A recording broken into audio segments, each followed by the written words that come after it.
Hallelujah hallelujah hallelujah hallelujah. सभी को जय मसीह की, जय मसीह की। हम विश्वास करते हैं कि परमेश्वर के अनुग्रह से, दया से आप सभी लोग अच्छे हैं, भले हैं, चंगे हैं और प्रभु के अनुग्रह से आप सभी लोग बहुत ही सुरक्षित हैं। प्रभु का हम धन्यवाद देंगे। हम आपके बीच में आए हैं आज वचन लेके, जो आपको मिलेगा यशाया 59 का वचन 20 से हम आज आपके बीच में बताएंगे।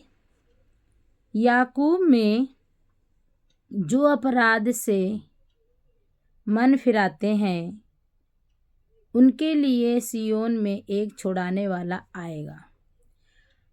यशाया कह रहे हैं, परमेश्वर का वचन ये है कि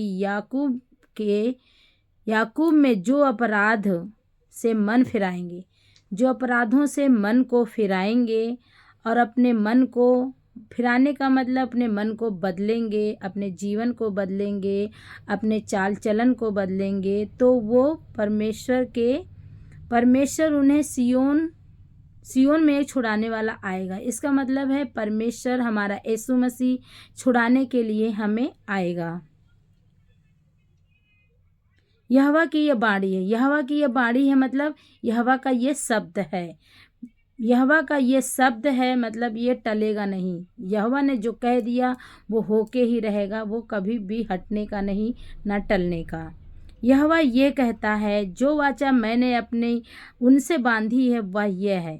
प्रभु का वचन ये कहता है, जो मैंने वाचा याकूब से बांधी है वो ये है। क्या वाचा बांधी है याकूब से परमेश्वर ने? जो वाचा बांधी है वह यह है कि मेरा आत्मा तुझ पर ठहरा है।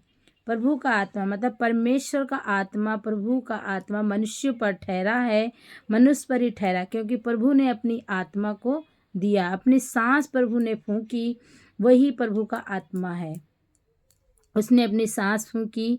प्रभु का वचन कहता, मेरा आत्मा तुझ पर ठहरा है और अपने वचन जो मैंने तेरे मुंह में डाले हैं, अब से लेकर सर्वदा तक मैं तेरे मुंह से और तेरे पुत्रों और पोतों के मुंह से कभी ना हटेंगे। प्रभु का वचन ये कहता है कि जो मैंने वाचा याकूब से बांधी है, वही मैं वाचा याकूब के घराने के, याकूब के वंशों से। हम लोग कहाँ के वंशज हैं? अब्राहम के, याकूब के वंशज हैं। तो हम लोगों से ही परमेश्वर ने वाचा बांधी है।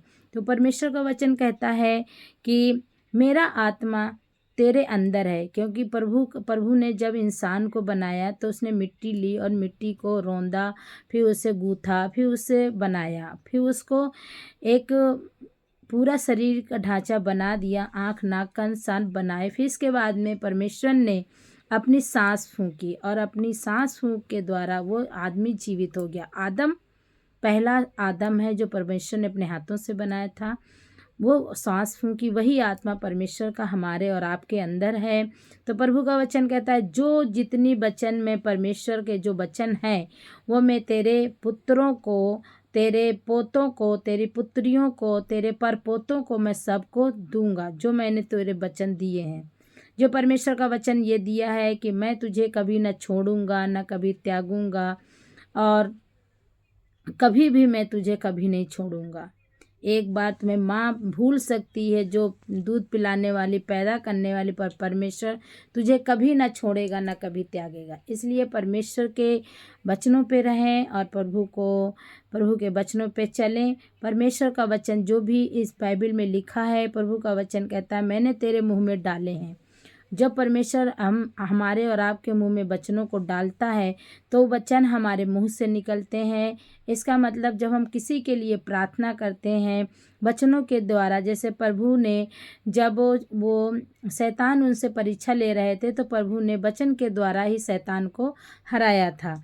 तो वचन जब हमें याद होंगे, आपको याद होंगे, जब आप बाइबल पढ़ेंगे, वचनों को याद करेंगे, तो वचनों के द्वारा आप कमेंट करेंगे, बोलेंगे, तो वो बीमारियां, वो बंधन, वो श्राप सब टूटेंगे। तो परमेश्वर कह रहा है, इतना दयालु प्रभु है, कह रहा है मैं तेरे पुत्रों पुत्रियों को, तेरे वंशों को, परपोतों को, पोतों को मैं सबको बचाऊंगा। मेरा ये वादा है, मेरा ये वाचा है, मैं कभी ना वो हटेंगे। मेरे वचन, मेरा वाचा कभी भी तेरे परपोतों से, वंशों से, तेरे संतानों से कभी भी नहीं हटेंगे। इस वचन परमेश्वर आपके जीवन में ये वचन काम करेगा। जब आप ये वचन को बोल के प्रार्थना करेंगे तो चंगे होंगे, बीमार चंगे होंगे, बंधन टूटेंगे। तो ये वचन के द्वारा परमेश्वर आप सभी को बहुत से आशीष दे। God bless you all.